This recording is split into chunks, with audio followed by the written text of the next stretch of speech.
नमस्कार विद्यार्थी मित्रांनो, तर आपण जे काही 10वीचे दुसरा जो चॅप्टर आहे क्वाड्रॅटिक इक्वेशन वर्ग समीकरण यामधले आपले 1 मार्काचे जे क्वेश्चन आहे ते संपलेले आहे।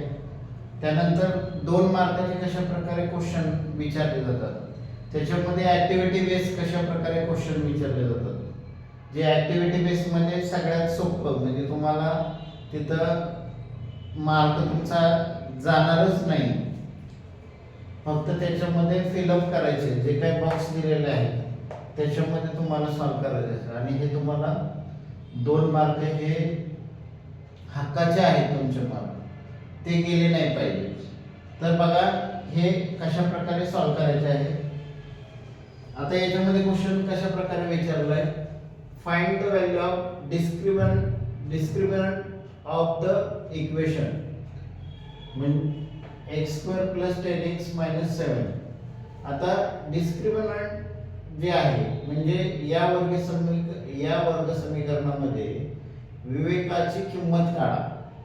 तर आता आपल्याला कंपेअरिंग x² + 10x - 7 = 0 with ax² + bx + c = 0 general formula.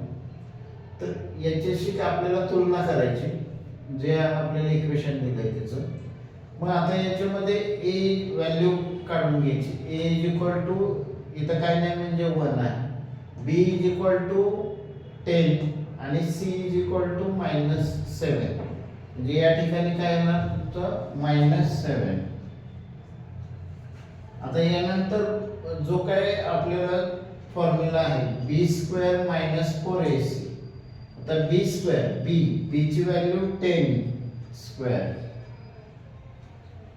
Minus 4 into a 1 दिले इंटू c काय -7। आता 10 चा स्क्वेअर 100 -4 1 जा 4 -4 इंटू -7 4 7 जा 28 माइनस प्लस साइन चेंज 100 + 28 = 128।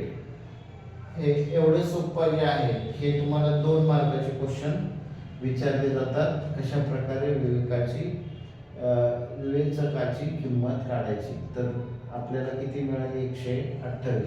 अशा प्रकारे जे काही ऍक्टिव्हिटी बेस जे क्वेश्चन आहेत कृतीचे जे प्रश्न आहेत हे विचारले जातात आणि तुमचे 2 मार्क कुठेही जाणार नाहीत याची काळजी घ्यायची। तर कशा प्रकारे हे विचारले जातात, एकदम सोपे असतात, कुणाचेही मार्क याच्यामध्ये गेले नाही पाहिजेत। तर याचा तुम्ही सराव करा आणि तुम्हाला हा व्हिडिओ कसा वाटला मला कमेंट मध्ये सांगा। आणि जे कमेंट करताना तर त्या ठिकाणी जर मला समजलं कोणी कमेंट केली तर मी नक्कीच त्याला दाद देणार आहे, म्हणजे त्याच्यावरती प्रतिक्रिया मी देतच जाईल। तर तुम्ही मला नक्की सांगा की कशा प्रकारचा हे जो व्हिडिओ आहे कशा प्रकारे तुम्हाला वाटला हे मला कमेंटमध्ये सांगा।